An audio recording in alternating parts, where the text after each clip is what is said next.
মণিশঙ্কর মুখোপাধ্যায়, যিনি শঙ্কর নামে আমাদের কাছে পরিচিত, সম্প্রতি তাকে আমরা হারিয়েছি। তিনি ছিলেন বাংলা সাহিত্যের এক উজ্জ্বল জ্যোতিষ। বিবেকানন্দ গবেষক হিসেবেও তিনি যথেষ্ট পরিচিত। গবেষক হিসেবে তিনি এমন সব বিস্ময়কর বিভিন্ন তথ্য আমাদের সামনে এনেছেন যা আমাদের বিস্ময়ে হতবাক করে। শঙ্কর তাঁর রচনার মাধ্যমে বিবেকানন্দের জীবনের অজানা জাগতিক দিকগুলি তুলে ধরেছেন।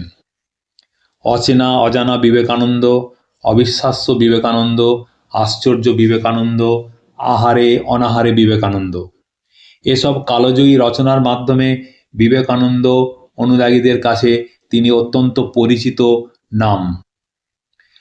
অচেনা অজানা বিবেকানন্দ রচনা থেকে আমরা এক সন্ন্যাসীর ব্যক্তিগত, সামাজিক, মানবিক জীবন, শরীর, স্বাস্থ্য সম্পর্কে বিভিন্ন তথ্য পেয়েছি। অবিশ্বাস্য বিবেকানন্দ, আশ্চর্য বিবেকানন্দ, আমি বিবেকানন্দ বলছি রচনা থেকেও আমরা বিবেকানন্দের জীবনের বিভিন্ন বিস্ময়কর ঘটনার কথা জানতে পেরেছি। আহারে অনাহারে বিবেকানন্দ এমন এক গবেষণাধর্মী রচনা যার থেকে আমরা খাবার দাবার সম্পর্কে বিবেকানন্দের আগ্রহের কথা জানতে পেরেছি।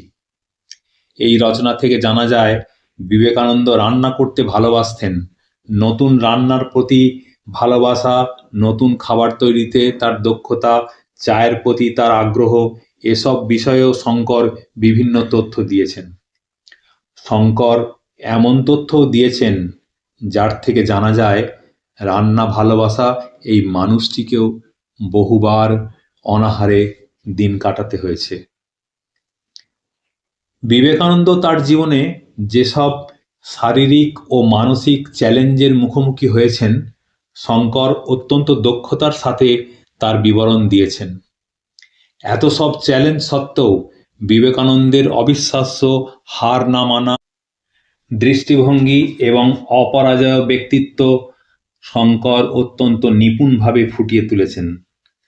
আর এখানেই বিবেকানন্দ গবেষক হিসেবে শঙ্করের রচনার সার্থকতা।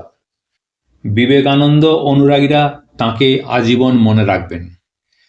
বিবেকানন্দ গবেষক শঙ্করের প্রতি আমার শ্রদ্ধা জ্ঞাপন। আপনাদের কেমন লাগলো কমেন্টে জানাবেন। নমস্কার, ধন্যবাদ।